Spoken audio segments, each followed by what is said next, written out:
You have entered the Command Zone, your destination for all aspects of Elder Dragon Highlander. Enjoy your stay. Ooh, baby, I love your way every day, yeah, yeah.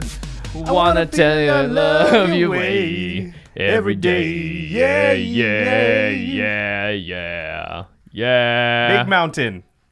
Baby, I love your We should way. have saved that for a episode where we were talking about like Red or something because it's by Big Mountain. That's a deep cut. Hello, everybody. You are watching / listening to the Command Zone podcast. I'm your host, Jimmy Wong. How's it? It's Josh Lee Kwai. A lot of people missed the How's It last week. Oh, yes. Well, the How's It is back. I've been getting a lot of tweets at me asking for 50 playmats. I don't know what happened. 50 playmats. Don't watch the episode. It's not like me and DJ were like, you know what? Let's rag on Josh, and then we just end up complimenting you for like 20 minutes straight. So well, I appreciate it. Somewhere in there, though, evidently got promised a lot of playmats to everyone. It was a joke. Me. I'm assuming it was a joke because we don't have that amount of playmats to give away. Nor will I ever ship that many playmats out ever again. It takes forever. All right, so we are not talking about mountains or Red this episode. Or love. We are answering a whole bunch of listener-submitted questions. We like to do this from time to time. We kind of gather them up from over the last few months and answer. We've got stuff like, should Infect be changed in EDH? Wow. How do you handle missed rules interactions after the fact, especially ones that provide advantage for the player who actually missed their own trigger or whatever? And when is that fan episode of Game Nights finally coming out?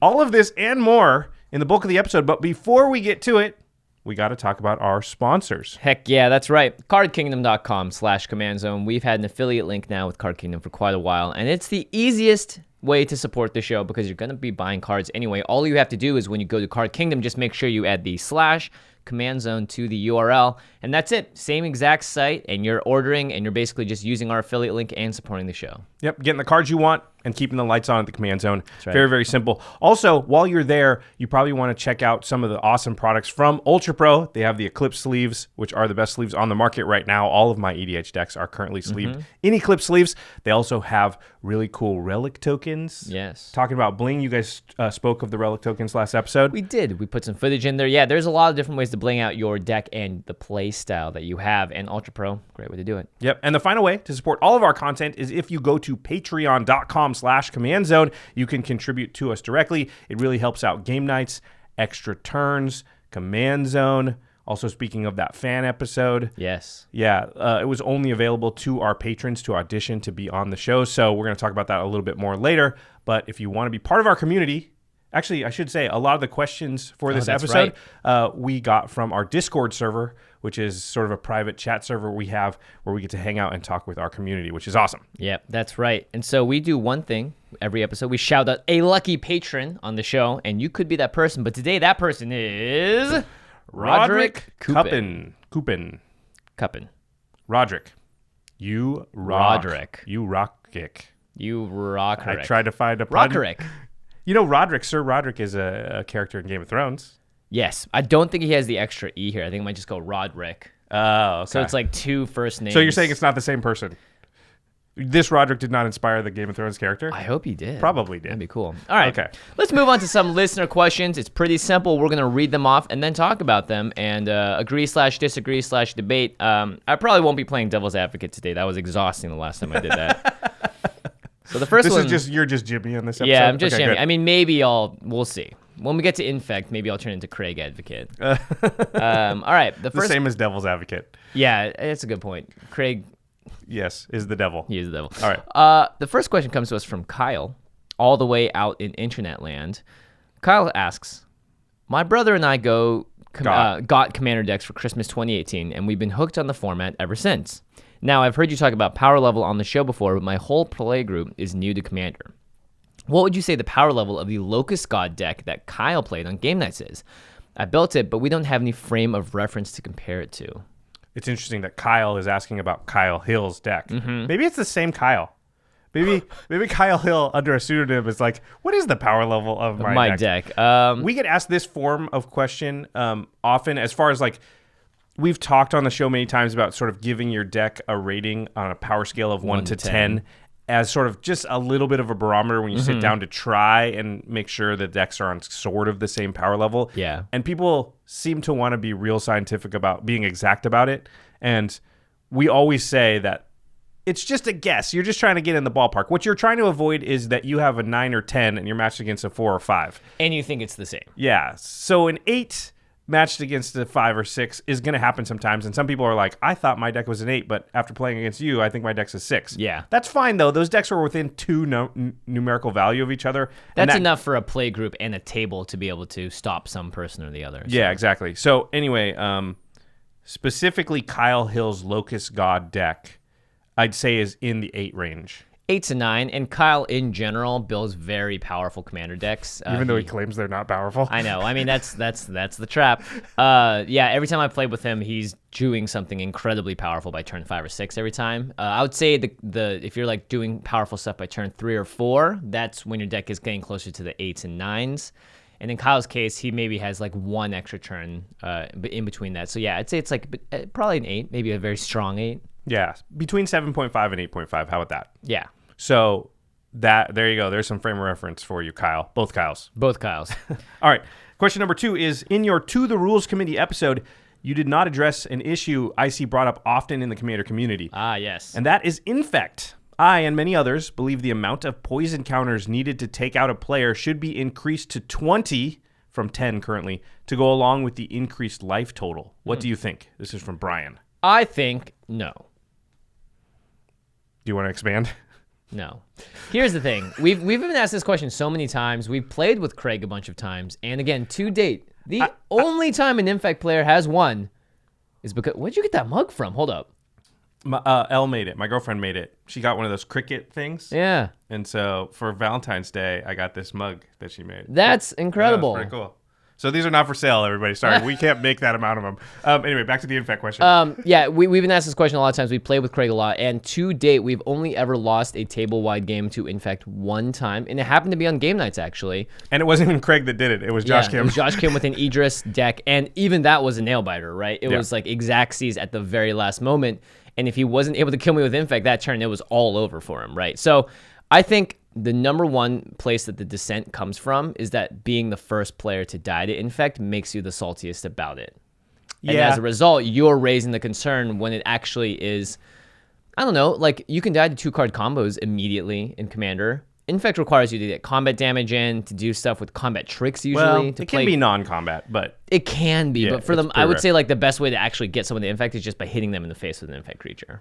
Yeah. Like you can do a Chandra's Ignition crazy play or whatever, but that takes even more cards to set up than just Exsanguinate or Sanguine Bond and Exquisite Blood. Exquisite Blood, yeah. There's so many 2-card combos that go infinite and win the game immediately that I think complaining about, or not complaining, I guess, saying that 10 is the incorrect number for Infect is actually a little foolhardy. I do like what you said. As far as like people who have played against Infect a lot, we have to be high on the list, right? Yeah. Because we have a player in our play group who's dedicated who to loves doing it. That's like his whole thing. Is like any deck he has, he's gonna jam some Infect to it. No matter what. No matter what, because that's his identity, part of his identity. And we've bolstered that on the show and through game nights and things. And so he's even more so that than he used to be. So we play against Infect all the time. And I'm here to say it is not very powerful. No. And even Craig knows it. He's like, oh, yeah, it's almost impossible to win a game with an Infect dedicated deck. Now, can Grafted Exoskeleton kind of come in and do some stuff as a good card? Yeah, but in that case, it's no different than many good cards you might play than Expropriate, or that's a go-to, of course, for the show. Yeah. But it's no different than many powerful cards you might play. Well, we always talk about Tooth and Nail, right? Yeah. Just 9 mana, win the game if you have the cards in your deck. And you know, I think people are like, yeah, you just named 2 of the most powerful cards. Is Grafted Exoskeleton as good as Tooth and Nail or Expropriate? No, it's not even close. Yeah. So I would say that Infect is totally fine where it is.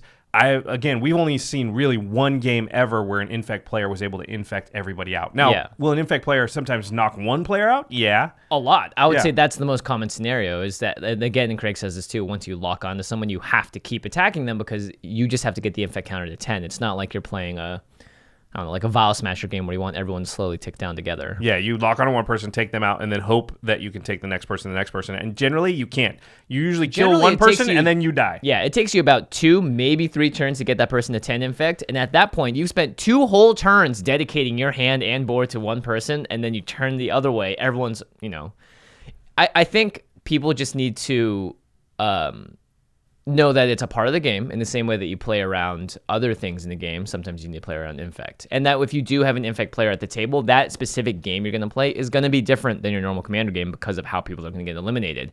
But that's the fun of it. I don't think the number should be changed because if you do that, you will watch Infect effectively get taken completely out of the format. Yeah, you basically, if it's 20, I don't think you can play Infect at all. Not unless it's 1v1 Commander. But even then, yeah, it's not that great, yeah. I would also say, too, there's the fact that many, many cards say the words, if a player has 10 poison counters, they lose the game. Mm-hmm.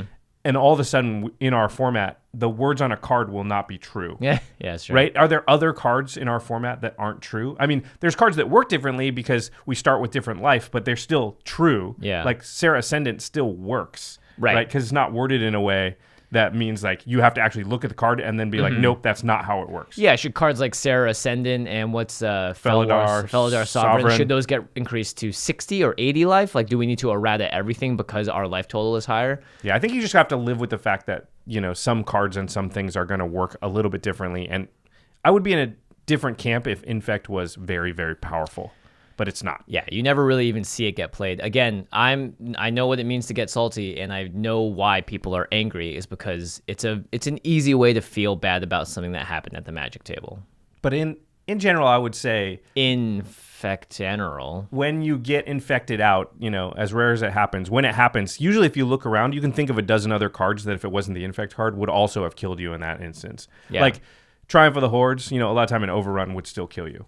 Not always. Right. Not always. Triumph of the Hordes is kind of the best of them, too. That and Grafted Exoskeleton are the 2 cards that are the best. And even those are like, they got to deal combat. Well, not Grafted Exoskeleton. You put that on a Nekusar or something, it can be pretty good. The thing is about, Morrow has the Storm scale, so that's his scale of things that are so powerful and the likelihood they'll be printed again. And Storm, the reason it's called the Storm scale is because Storm is at the very top of that list. Of let's never do that again. Yeah. In Commander, if you had to make that list, I think Infect is very low on that list of overall way power low. level. Yeah, you've got so many other things in the way. So I would just try and keep in mind the perspective when you're angry about Infect, thinking, if I didn't die to Infect, could I have just as easily, in this case, died to a 2-card combo?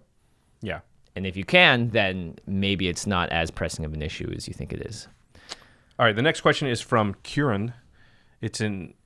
I should say, we didn't say this at the start. These questions that we're saying, they're not always exact quotes. Sometimes we have to... extrapolate. Yeah, or summarize them. Okay, so Kieran describes an interesting situation where he has a big board presence, and then his opponent casts Necropotence and activates it for 5, which allows him to draw 5 cards for 5 life. And then on that player's next turn, he draws for turn and then wraths the board using Toxic Deluge.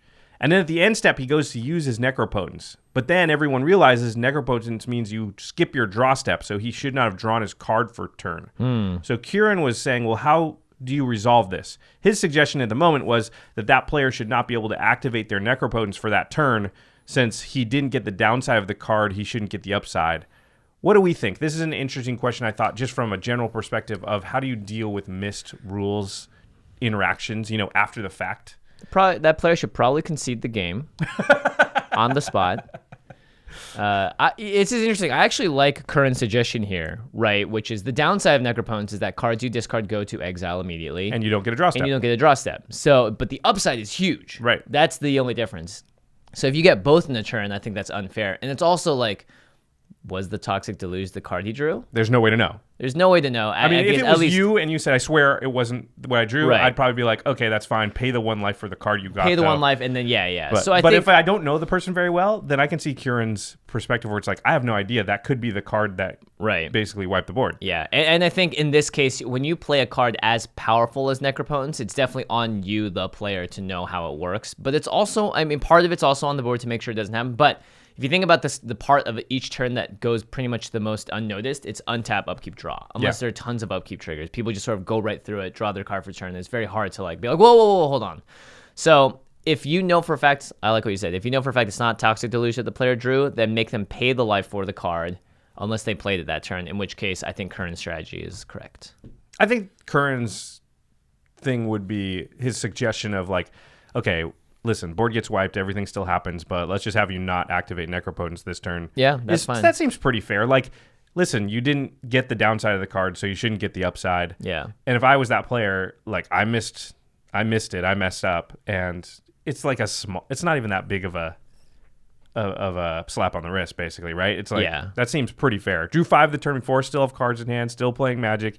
You just have to take it. It's not like, hey, destroy the Necropotence. Right. That seems like a pretty reasonable suggestion. And I think in situations like these where we're after the fact, stuff's happened, so you can't really rewind, but we notice rules problems, I think sometimes you got to come up with what seems fair in the moment to the table, ways like that to just sort of like... Yeah. Because you just can't go back because, again, you don't know what card that person drew and blah, blah, blah. And not having anything done to them also sets bad precedent to anyone else that might make a rules mistake. I think in this case, it's like you made a mistake on a pretty significant card and you also took a very significant action this turn. Yeah. There needs to be some sort of way that we can balance this out. Yeah. Try to even. And mostly I would think if I was that player, I would be like, I feel bad about it and be like, yeah, you're right. Let me try and make amends What here. can I do here? Yeah. Yeah. Okay. All right, question number cuatro. This is from Chris, who has some questions specific to game nights. Chris asks, A, do you have any general restrictions or guidelines on deck building for the sake of the audience? And B, what would you say is the general power level of most of the decks played on game nights? There always seems to be a nice balance where most decks are able to shine and show off their intentions. So let's go by this A and B. Yeah, so A, again, is do we have any general restrictions or guidelines on deck building for the sake of the audience? This is for game night specifically. We do a little bit. We don't like ban any cards or say don't play any cards. In general, we ask people to avoid decks that's goal is to go infinite, is to stop other decks completely in their tracks from doing stuff. So like we don't want decks that have like 20 board wipes or like 40 counter spells or like are just full of answers, right? Yeah. Because that's not very exciting to watch. It's just everything people play just gets blown up. So we generally are like, listen, your deck needs to have a plan to try and win rather than a plan to try and stop other people from winning. Now, that doesn't mean have no removal and have no board wipes. Please have those things, but that shouldn't be the plan of your deck. Your deck's plan should be like, I'm trying to do X and Y and win that way. Yeah. So that's kind of a general restriction, but we don't have any house bans or anything like that. No, I think the closest one we had to a quote-unquote ban was when we played with the Legends from Ravnica Allegiance, and we looked at all of them, and we were just like, Vanifar is in a different class entirely compared to the rest of these. Yeah, so that's true. We're gonna let people choose their commanders, but we're just for the sake of the show and the sake of having more fun. We're saying no one's gonna build Vanifar, but choose one of the other ones because they're more close in power level as a commander. We've done that before too. We did that for Niv Mizzet Perun for the Guilds of Ravnica episode. Also, the next episode of Game Nights is, or possibly the next, or maybe the next one after that. We'll get to that in a minute. But a future episode of Game Nights is going to be the Ravnica Rumble episode that you all voted on, what guilds everyone is playing. And let's say Jimmy, he got assigned Rakdos by the audience.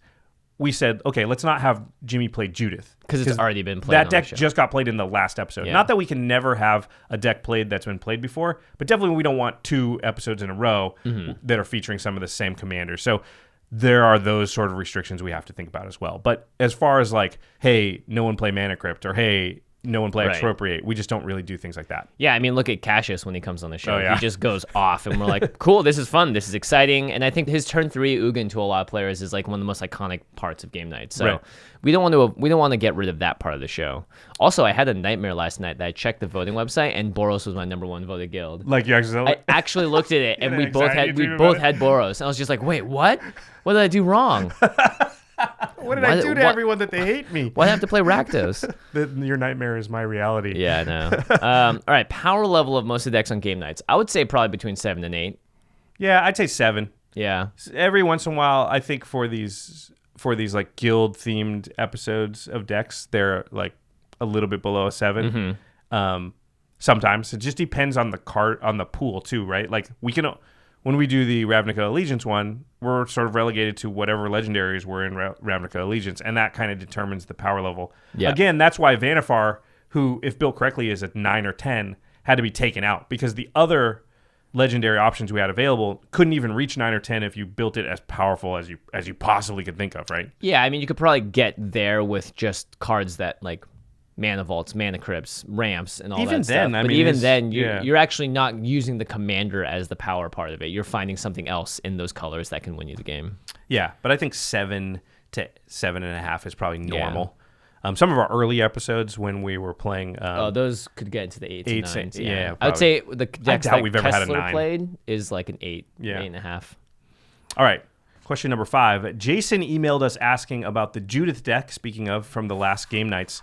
He says, I was very curious if you are having Judith ping everyone and you have Yahenni and Dictate of Erebos. Why aren't you running Revel in Riches? Revel in Riches, great card. You get a treasure token every time I think an opponent's creature dies, and if you have 10 at the beginning of your upkeep, you win the game. Right.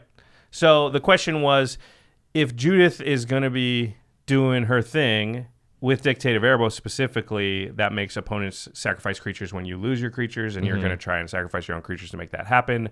Why didn't I have Revel in Riches in my list? This is a thing I think a lot of people screw up in deck building. It's going one step too far. I It's know what you mean. Yeah, so it's like I have this thing I'm doing, and all these things interact with that first thing I'm doing. That's as far as I want to go. I don't want to go one more step where it's like this thing interacts with this other thing that only interacts with the main plan. Right. So I'm 2 plans separated. Even one plan separated can be a little too much. Could be a little sometimes. tough, right? Yeah, you have to cut down on the one separation. Like the main plan of the deck is sacrifice and reoccur your creatures so Judith does her thing, Yeah. right? So then Dictate of Erebos is already almost one separated from that, which is like, okay, well, while I'm sacrificing creatures, We'll punish our opponents. Revel in Riches is one step farther. That's like 4 steps out where it's like, okay, well, if I'm punishing my opponents for sacrificing creatures so Judith can do her thing, then Revel in Riches. You just got to think of how bad Revel in Riches is if Dictate of Erebos isn't out. Right. And since Dictate of Erebos is not even your main plan or your secondary plan, I just don't want something that's that tertiary to what I'm doing. I want something. It'd be different if Judith had Death Touch and could guaranteed kill the things she was pinging, but the fact that you have to put a edict effect in there to make sure that everyone else is actually sacrificing creatures. Or give her Death Touch, which again puts you a Yeah. step away, a step farther out from your main plan. I think you're actually closer to Black Market being better in that deck if you're going to do that, because it generates the same mana that Revel in Riches does, but it doesn't have the sort of like, ooh, I could win the game potentially. Yeah. So interesting. Yeah, but I would encourage people not just Revel in Riches, but I feel like on Twitter we get asked questions about specific cards that should go in decks, and I'm constantly being like, listen, it's too far away from the main plan of your deck. Yeah, it feels clever, but that is just not likely to come up basically ever. Right. And, you don't want a card in your deck that 40% of the time just doesn't do anything. And it costs 5 mana too. We have a helicopter flying overhead. I doubt we can hear it. Probably not. I can hear it though. They're coming for you, Josh. Oh, yeah. It's the Boros police. We heard you crap talking us. Come out with your hands up. Your fists up. Because the Boros symbol. Oh, that's right. That's right. Yeah. Come out with both fists up. We will meet you at the big mountain. That's like the song you hear as you get arrested. You're like, no! Get marched into the middle and you get jumped into a pit of lava. Dark. All right. Next question comes from Burstsegg Saduakar, who asks, when you make decks for game nights, how long do those decks stay in your collection? Forever, but they get picked apart very slowly over time. Yeah, I'd say if I really like the deck, then I have Hapatra. That just became a normal part of my, like one of my, in my arsenal or whatever. But yeah, a lot of them, honestly, play them the night before, play them on the game, play them for maybe a couple of weeks, and then you slowly go and be like, oh, I need another mana something. Oh, right here. Oh, I need this rampant growth. You start taking the cards out of it because you don't want to go search through boxes of cards that are unorganized. Yeah. So I would say out of the game nights decks, and it seems like it's changed because in the beginning we were just using our old decks. Right. But the new ones, like we want to build new decks, have new interactions, try out new cards, and have more I think it's a little flashier and more fun. It makes us stretch past our comfort zones more. Those decks stay, I'd say like 70% of the time, they stay intact for me. for you, Yeah. it's probably less for me. I'd say of the decks we've built for the show, probably a third of them I've kept intact, and the rest eventually get stripped down. But usually I keep them for a little while, play them a couple more times, and see if I really, really like it. Some of my decks evolved too. Like I had a mono red deck that's changed like 3 or 4 times throughout the course of the show, and right now it's at its last iteration. I think, which is like the Neheb burn deck, but it started off as when we did the episode with SRAM and Wes and Kari Zev. Then there was that deck, and before that there was a Krenko deck. So it was changed. Kiki at some point? Kiki, yeah, Kiki, Krenko, Kari Zev, Neheb. Who knows what's next? Who knows? See, I don't think it's on its final iteration. All they got to do is release a mono red legendary that you can swap in. I don't know. That last Neheb is pretty good. Yeah. All right. The next question is, how do you think WotC can add things to Boros to make them better for Commander? And this is from Vorton on Discord, or maybe Vortan. I think... Hi, Vorton. Good to see you. See you on Discord all the time. I think the main thing that we've always talked about is just it needs to have a strategy that's not as linear as combat. Yeah. It needs to do something else other than combat and be able to rely on cards in their colors to do it. Yep. Otherwise, it's like, cool, they could print powerful artifacts that fit into every Boros deck, but that's actually just increasing the power level, usually of every kind of deck across the board because they can all play it. So yeah, I think they need some things that are in their color pie that are red and or white. I think it's white mostly. Red seems like... It's getting there much better, right? So red's power level is high, but white's still bringing it down. And red's still in last place of the rest of the colors, but it's closer. White's way down here. And I think white needs some card draw and some mana ramp, and we say it all the time. I think there's some easy fixes that should be within the color pie. I believe that like does green need creature-based ramp, land-based ramp, and enchantment-based ramp? True. Couldn't white have like some of those Market Festival type auras? I think they definitely could. Yeah, because they're an aura color, right? They're an enchantment color. And right now they get all their stuff only basically they get card draw off of like life gain or little creatures. Yeah. Couldn't they get like card draw or mana ramp from enchantments? They're an enchantment color, and I feel like that would open them up. And if it's like, hey, they had 2 and a white, aura, a chance of land, a chance of plains maybe, and you can tap it and makes it tap for an additional mana. Maybe not even of any color, because green's produce mana of any color. Right. Maybe it's just like of a land that other type that land could produce. Yeah, something like that. It could still be restricted, but that would give them their own form of ramp that's not artifact that I think would help them a lot. Yeah, I think you would call it like if you were putting it on the land, it would like be if you were white, you were building some sort of small castle or keep on there, or a farm. Like something about a farm. A farm's great actually. There you go, yeah. They used to have like farmstead, or something like that, but it gained you life. It's like an old card from the dark. Instead it's almost like resource management. You make a farm here, now you can double your output of the crop or whatever on this plains, whatever you're at. Smothering Tithe is a step in that direction. So maybe even when you tap a land for mana, you create a treasure. Create a treasure. Yeah, that's every like time. Well, that's like creating a mana, right? Yeah, that's true. That's actually and really powerful. Well, it's 2 and a white when you tap this land, enchant land. Yeah. When you tap this land for mana, create a treasure token. Interesting. I could see other colors abusing the crap out of that with infinite tap untaps, sort of thing. But who knows? I think you can already do that with Market Festival and stuff. Yeah, right? I think the bigger thing is because you can at least have access to artifact ramp, that card draw, just any kind of card draw that isn't so specific. Like we've seen that when you gain X life, you may pay X, draw that many cards. Yeah, Well of Lost Dreams. Yeah, we've seen a Mentor for the Meek drawing, but that's very conditional. Creatures with power 2 or less, and you have to pay mana for it. So if there is just any sort of way, because Red's done this already, right? They have impulsive draw now, especially on the Red Outpost Siege. Yeah, and they Stolen have Strategies, a new one. Stolen Strategies, Atali when it swings, exile cards out the top of your opponent's library. Direfleet Daredevil. There's lots of different ways that Red's doing it now. I don't think White has any of those. Even just card advantage. Because now they printed what is basically a Snapcaster in Red. Is there some kind of Snapcaster for White?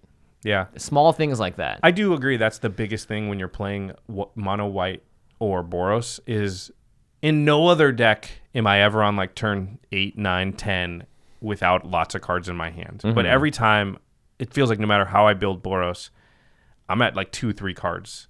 And the difference doesn't seem like a lot, but it's huge. Just your options are so limited. And also you just tend to stop hitting land drops.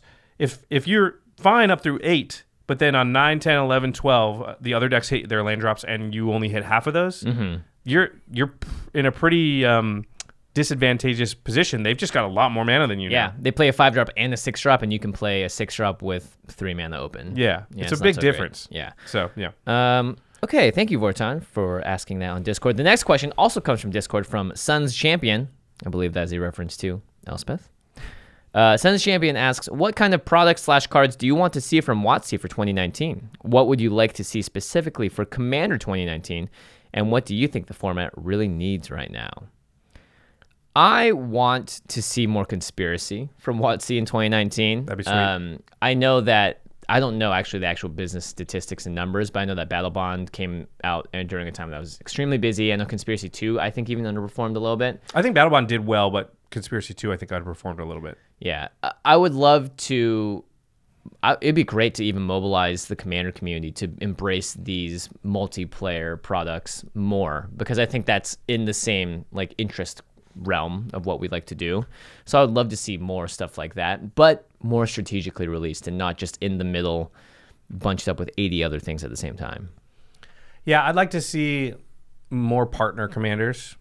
I think they're sweet, and each partner you come out with partners up with all the other partners, so the number of possibilities that even one more partner opens up. Not the partners with from Battlebond, but actually a partner that can partner with other partners. Like you could go with, you know, the originals, Vial Smasher, Timna. Yeah, exactly. Now they have to be very careful because the potential to really break it wide open. So I think the partners could come out and be, you know, quote unquote weaker, but would still open up a lot of awesome possibilities. So I would like that. I mean, look at the current partners right now. We have a bunch, but only like 5 or 6 of them are even played. The rest are just sort of float around a little bit, but like there aren't really that many combinations of partners. So if you think about it, we do need, I think that pool needs to be refreshed or innovated on or something. Yeah. I just don't want them to do partner with of this set, you know, like to just make it even more specific. I understand why they want to do that though, because it makes it way safer. Yeah, much safer. Yeah, because you know they don't want to create a card that's too powerful and they have to ban. Well, imagine too, you've been working on this potion for a long time, and every time you add a new ingredient, you need to test it against every single thing that you put in there in the first place. It's a lot of work. Yeah. Well, that doesn't change that I want it.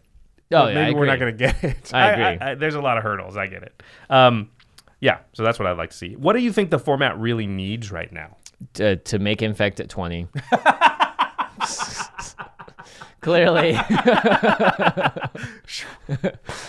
Woo. I don't know. This is a really interesting question. I feel like the most of the times that we play are on the show, and occasionally when we have the guests, and we always try and bring them all in to have like a commander night or play some games. So it's hard for me to predict and say what the format really needs right now. Maybe, I don't know. Maybe the format just needs more content. You know what I mean? I don't think they can release that this year. I know that WotC can't, but I think, I don't know, something about the amount of content that's come up recently, and there are a lot more people out there doing gameplay videos and all that stuff. I think the more we can foster that sort of healthy content making that is focused on making stuff that is inviting and welcoming and bringing more people into the format, the better it's going to be overall, just to bring more players in. But I don't really know like what the real issues are with the format, if there are any in my mind. Because the thing that comes up to mind is it easy for people to get into? Yeah. And the answer is no. But it's easier now than it was because Arena is helping teach people how to play Magic. It's true. But is it taking away? But it's a complicated format. Yeah. It's a complicated format, and Arena might actually end up hurting it more than helping it. I don't think that's possible. Yeah, we'll see. I mean, more people that know how to play Magic are just more potential players for Commander, right? Right. Like, it can't diminish it, right? Yeah, unless you had Commander players that were so fed up with the format they just wanted to play something easier. But they could always do that. They could go to Standard or Limited or Modern or something. Not that those are necessarily easier. Easier, just yeah. But smaller card pool, that's for sure.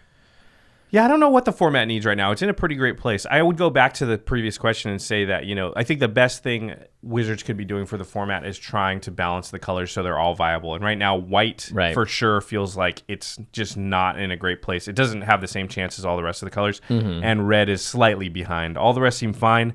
And red mostly seems fine. If white were brought up to red's level somehow, then I would think we'd be in a much better place than we are now. But honestly, we're not in a bad place now. So I'm pretty happy. I think just going in the same direction is good. Ooh, I like this next question. All right, question number 9. I haven't watched all your videos, so there may be an explanation at some point. This is the point.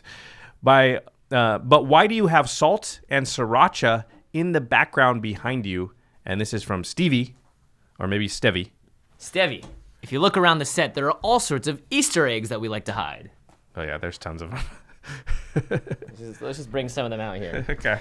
So these are all, basically, if it's behind us on the set, it has been a part of the podcast or on game nights. Right. And actually, when you watch game nights, you can see more of the set, and there'll be like there's other hot sauce over in that corner, Yeah. or the dinosaur puppet Jimmy had in an episode. Take a damage. Yeah, there's all kinds of little things. Josh's mermaid or merman costume. Yeah, the little piece of paper that Kyle had put my name on when he had to reveal it for that one that's card right. is taped up. There's also the token, the mummy token that Yep. Mel had on her on the Amonkhet episode, So, yes, we've done a podcast episode about the Art of War. That was one of our first ones. as well as The Prince by Niccolo Machiavelli. Yep. And so in one of the Game Nights episode, I professed my love for Sriracha. I had Sriracha sleeves, a Sriracha shirt, Sriracha The little like life pad, yeah. And because I love Sriracha, and so that became one of the calling cards of the show, or one of the throwbacks that we wanted to put. Yep. And then to Jimmy.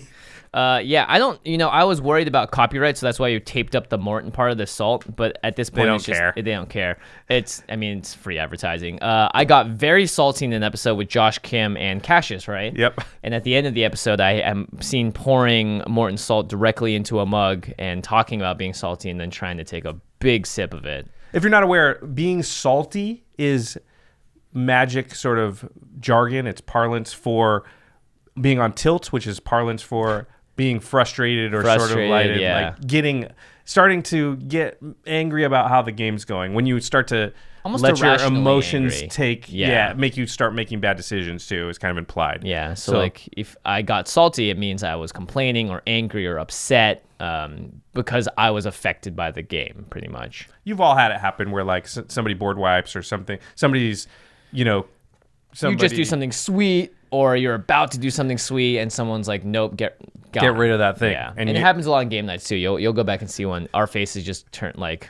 I get salty about like land drops, right? Yeah. Like sometimes I'm just over it, and it's not professional, but it is actually pretty entertaining, I think, for Magic players, because it is a very truthful thing that happens to players sometimes. Everyone's been salty from time to time. So yeah, these are our callbacks, and there's a lot of them that we're not mentioning that are back there. So especially in game nights where you can see the whole room, I encourage you to take a look and see what you can find back there behind us. Okay, I will read the next question while Jimmy is resetting the set. It is question number 10. When are you going to do the episode of Game Nights featuring the fan that won the audition? What episode? Are you going to do another audition in the future?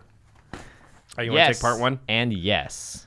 So, Jacob already came out to LA. In fact, he came out last month. Yep. And we filmed the episode. We played some Commander with him. It was a really fun time. And the episode, I think, is actually going to be great. The game we played was really, really cool. It was a longer one. I think we can spoil that at least. Yeah, it's an epic game. Yeah, it's an epic game. And what was I going to say as well? Right. So I was gone in New Zealand for 6 months, and Josh emailed Jacob asking, hey, we can film your episode while Jimmy is gone, but if you would rather Jimmy be here, then we'll just wait till he gets back. And Jacob wanted to play with me as well. So that's why the episode took so long to film, from the actual announcement of who won the contest and all that. Yeah, obviously, when we did the audition and announced the winner, we didn't know at that time that Jimmy was going to get cast in a huge Disney movie. Correct. And be gone for that long. I thought it was going to be gone for like 2 months. Yeah. I was wrong. So that just threw a wrench in the schedule, and we gave Jacob the choice, and he wanted to wait for Jimmy because he's been a fan of the podcast since like episode 6 or something. Like he's OG. Yeah, but we did have him out. We did shoot the episode. It will be coming out. Now, again, because of the way our scheduling works, we have to fit that episode and the work we're doing on it in between the Game Nights episodes that were already planned for this year. So we get together with Wizards of the Coast, and because they sponsor the show, and this was in like September, October of last year, and figure out the schedule for the entire year, because we have to plan a lot of things, who the guests are going to be, when can we get the product and the cards in time to shoot the episode so that we have time to edit it for a specific release date. There's a lot that going into it. And so this episode with Jacob, that has to be sort of the work for it, and everything has to be fit in the quote unquote free time between the other episodes. So I'm not prepared to give an exact release date, but I'm hoping sooner rather than later. We are working on it and have gotten a decent amount done. So, and the episode has been filmed. It's all ready. Yep. And then the second question is, are you ever going to do that again, meaning an audition where patrons could have a chance to be on Game Nights? And the answer, yes. Yeah. Absolutely. Yeah. We had a great time with Jacob. He was awesome. It was also awesome literally just watching all the videos that came in and getting to see new people and learn about people and put faces to names too. So that was a very fun part of it, as well as growing our community. I think that was a very fun thing to do, and just like very wholesome for me to have that whole experience. And we know that's something you all want. We get emailed constantly from people who are, they want to be on Game Nights. So we can't obviously make that something that happens a lot, but we're definitely planning to do it at some point this year. Probably around the time we release the episode with Jacob, we'll have another audition, and patrons will have another chance to get on the show. Okay, you heard it here first. Ding, ding. Where else are they going to hear it? It would be weird. I was just thinking that if they heard it somewhere else. If like on Commanderin, they were like, guess what? Breaking news. We talked to them last night. All right, we're on number 11. Trashcrafter on Discord asks, do you play any other games or video games? If so, what are your favorite titles and series? Josh, why don't you lead this one off? You play video games all the time. Oh, yeah. Whenever I walk into the room and I'm like, oh, there's Josh playing Magic Arena. Yeah. Oh, wait, he's recording it so we can have more content. So usually when I do, but lately I haven't. I'd say over the last year I haven't been able to play a lot. Slay the Spire was the last one that I really played a lot. I like that. You got me tune on to that. In the past I've played like League of Legends, Hearthstone, StarCraft was a big one I played for a long time. I will play console games once in a while, but lately I haven't been able to. But like Fallout. Oh, that's right. Not 76, but 4. 4 was probably the last one that I played much of. I played a little bit of Fortnite and stuff like that, but not a lot. Ugh. Jimmy, you play a lot. do. More diversity of games. I've also played board games a little bit more recently. Yeah. I would say that's the thing that I like doing a lot is playing board games. Matt Arnold, who was on the show way long ago, is a big board game fanatic. He just had a kid, so congratulations, Matt. Congratulations, Matt. Dorothy, brought into this world. But yeah, I play a lot of board games with him. Some of my favorite board games happen to be very similar to Magic, like Seven Wonders. Oh, yeah. It's like a drafting game that I really like. And as far as computer games go, I do stream on Facebook. We're working with Facebook to stream. And so I've streamed Magic Arena on there. I've streamed Modo. I've also played through a lot of single-player games. Like I did all of the Uncharted series, which I liked a lot. The Last of Us. I do play a lot of League of Legends. It's not a great game to stream, though, because it's very hard to interact with chat when you're playing. Yeah, you got to interact with your team. Yeah, and I've been playing a lot of Apex Legends recently, which is the new hot thing on the block. So I try and diversify the games I play. I talked about Hades on the show earlier. I like playing games in general. That's what I grew up doing. I was a huge Nintendo fan as a kid, so Link's Awakening just got re-announced for the Switch. Very excited about that. I'm very up to date in the esports gaming world. You are. I will say that like I've been having a lot of fun with Arena. So I may stream that at some point if we can get a setup going. We should. I don't know. You guys let me know if you'd be interested in watching me stream Arena at all. I want to see you stream. I've never seen it before. I did get Mythic rank in limited, mythic. so Yeah. maybe I don't know. I don't know if that means anything or not.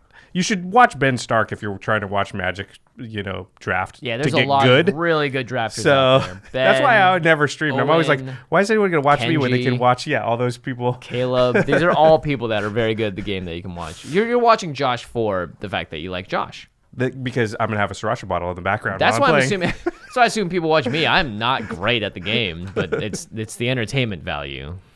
All right, we are on question number 12. What is the strongest opinion you have held that has shifted radically since starting the show? I'm going to assume that means opinion on Commander. Mm-hmm. And this is from Gmo88, again on Discord.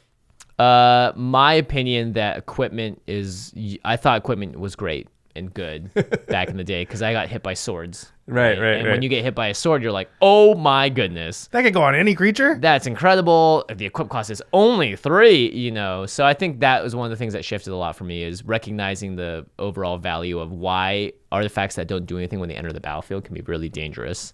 And sort of getting rid of, I think in general, like overrating cards or doing the 2-step thing where it's like, oh, I really want to put this card in there because it works one time with this card. If I happen to draw, it's going to be so sweet. But sometimes you have to have a little discipline. I'd say for me, and you can see this in our very early episodes, we often say something like, well, in our format, the cost of the card doesn't matter as much. And I've kind of come around to being way more efficient as far as having a lot more lower drops in my decks and worrying about mana curve more. Yeah. And I used to think originally that it didn't matter. And now I've come around to the fact that, like, I want my decks to be, like, doing stuff on every turn and, like, whatever the thing is they're doing, I don't want to be wasting mana. I don't want to be making my first play on turn 4 or 5. And I think early on, I kind of built my decks more towards that. And now it's like, man, if I don't have something to do at least on turn 2 and then 3, I feel really bad. Like the deck's not performing. And so that's been a big change in my deck building style and probably my play style. I'd say opinion for me, I used to be a lot lower on the rules committee than I was. And this has nothing to do with me being on the CAG now. being selected to the CAG. I think, I've been coming around for a while now. But I think when we first started, pretty early on, they changed the tuck rule. Mm-hmm. And that was in March, right around my birthday. I think the first or second year we were going. Probably the I first. think it was like 7 or 8 months in, right? Yeah. And we've been doing the podcast for like 4 years now. And I didn't like that decision. And people ask me this all the time. I still don't love it. I think if it was still up to me, I still would have had tuck remain a thing. Like I think that's fun. Yeah, to me, it was a deck building challenge of like having to think, okay, well, if my commander gets tucked, how does my deck function?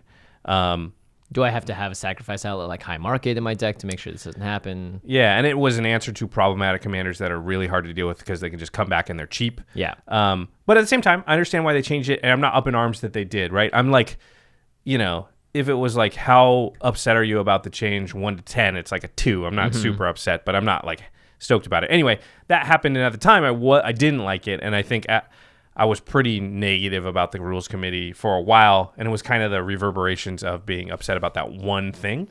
Oh, interesting. More than the rest. And then now looking back over the course of time and having cooled on that, I've sort of, come to realize like, the rules committee, they do a pretty good job, and the format's been well run. And, do I agree with every single decision? No.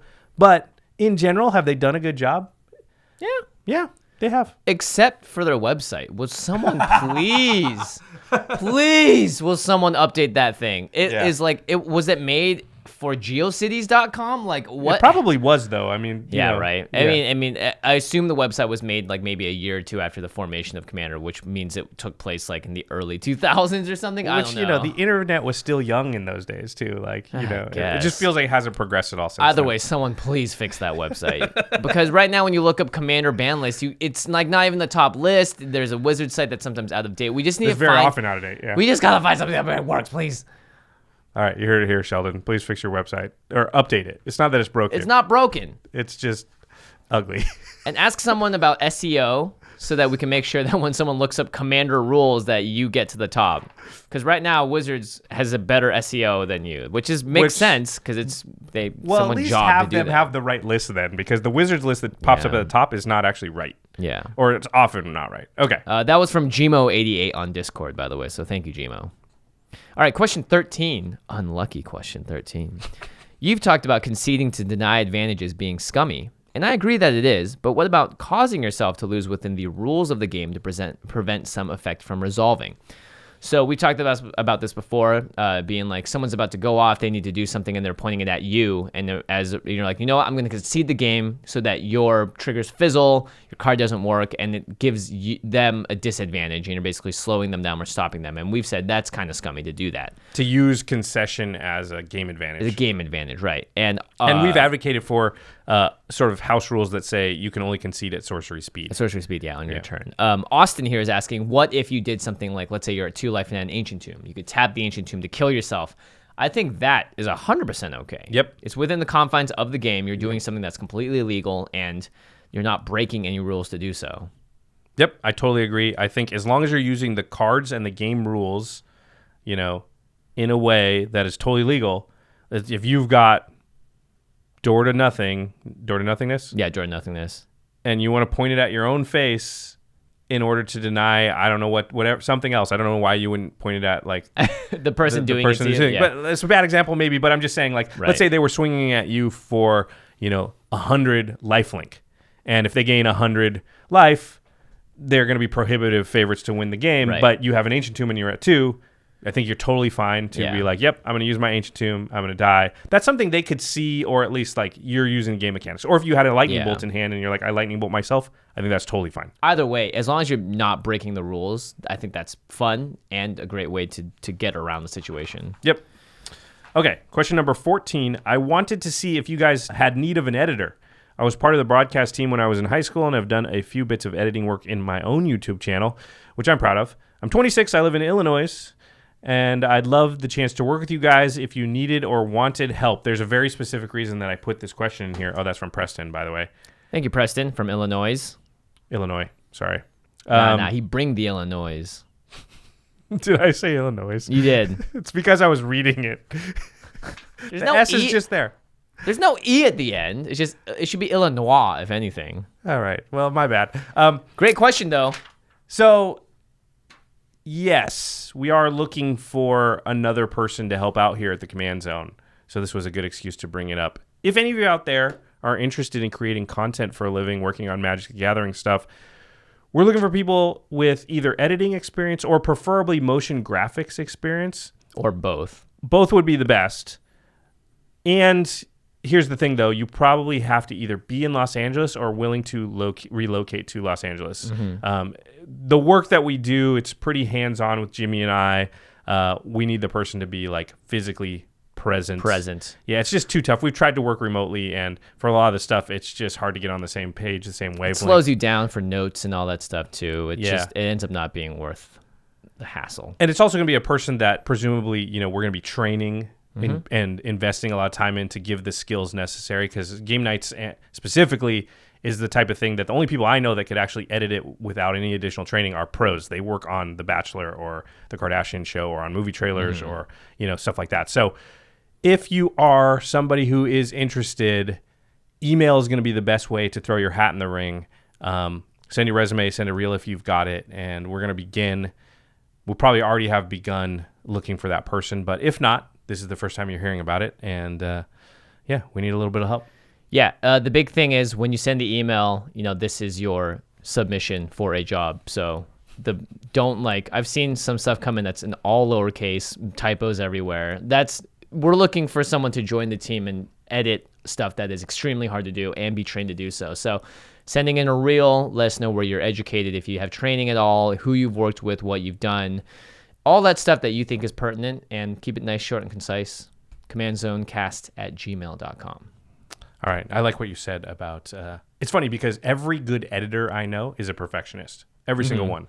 So a bunch of typos and stuff in an email is actually an indication that you might not have the right mindset, because dotting all your T's and crossing all your I's is very important in editing. Yeah, because there's so many times when I feel like I'm done. I'm not even close to done. Yeah. You're And you're like, I got to watch this for the 50th time, and yep, I found a mistake. Change this here, maybe this time. Yeah, All right. makes me go crazy. We have one more. It's not a question. Yes, but we're still receiving a lot of emails that are basically boiling down to a topic that we've talked about in the past, which is my playgroup always kills me first. We get these constantly. It's like, my playgroup says my decks are no fun. They always kill me first. And we've answered this so many times. We're not going to answer it again. But we've got an email. It's pretty cool. So we're just going to read the whole email. From MJ. MJ. Michael Jackson, the king of pop Michael himself. Jordan. Or Mary Jane. The king of basketball. Yeah. Kirsten Dunst from Spider-Man. Spider-Man's girlfriend. Yeah. All right. I'll read it. I wanted to reach out specifically to shout out your advice for a player that was targeted for being a stronger player or a more research player in a playgroup. Many of my decks were strong and or degenerate, and it got me ganged up on more often than not.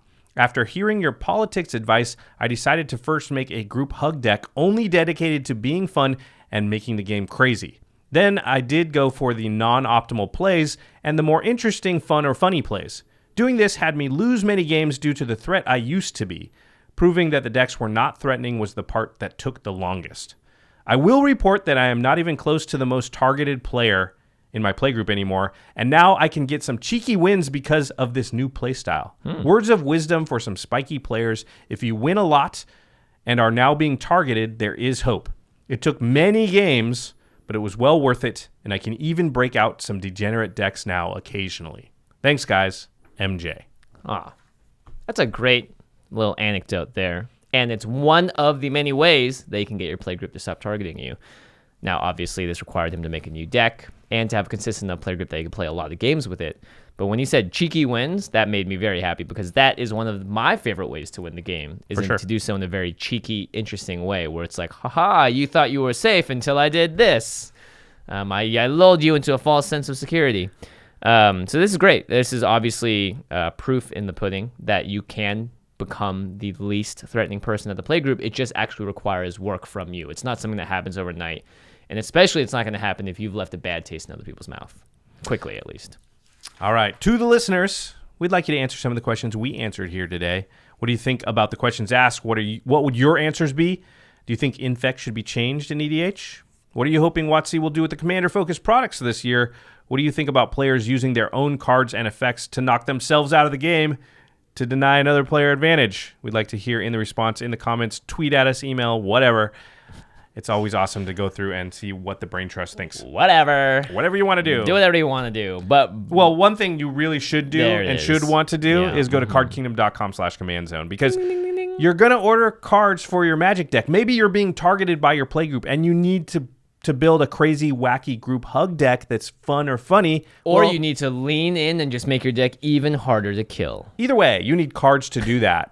And so if you go to cardkingdom.com/commandzone, you're not only getting the cards you need, but you're also supporting this podcast, game nights, all of our content. And if you need to trick the players at the table into thinking you're playing a deck that you're not, Ultra Pro has got some products. Boy, do they ever. You mean like putting like your Azorius deck in Golgari sleeves or something? Heck yeah. That only works for like until you play your first land. Yeah, but then people will still be confused because they'll look over at your side of the table and be like, well, he's got Azorius everything.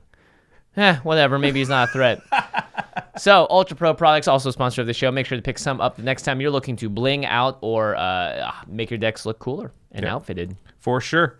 All right, now it's time for the In-Step where we talk about something cool outside the world of Magic. So, one of the questions today was from Suns Champion, who is on our Discord server, one of our patrons. And they put together a playlist that is all the songs we've sung on the show. That's incredible. And so we're going to put the link in the show notes. And if you want to hear, this is not us singing. This is the original versions. Because if it was us singing, I would not recommend that you get it. It's also like each song is like 10 to 15 seconds, poorly done. No, this is the original versions by the like actual bands and people who did the like. That's great. The real version. So yeah. We get to see what our general music taste is. Yeah. It's a lot of like classic rock. It's true. Yeah. It's true. All right. Something else that's classic is our sister podcast, The Masters of Modern. Alex Kessler, Ben Bateman, they talk about the modern format and all things competitive Magic. You can find them right next to us at collected.company. You can find them on YouTube now because they're doing video content. If you just type Masters of Modern into the search bar, they'll pop up. Also, you can find them on Twitter not right next to us. Twitter is just at the MMcast. No one's right next to anyone on Twitter. On collected.company, they're right next to us. Yeah, literally right next on to Twitter, us. everyone's just amalgamous blob. They're like next to each other, but also very far away. Yeah. It's true, right? It is true. Our editor for the show is Josh Murphy. Special thanks to Geoffrey Palmer, who does all the living card animations behind us, on the screens behind us for the most part, and as well as the opening and outro of the show on youtube.com/CommandZone Podcast. You can find Geoffrey at Living Cards MTG on Twitter. All right, everybody. Thanks for watching. We'll see you next time. Peace.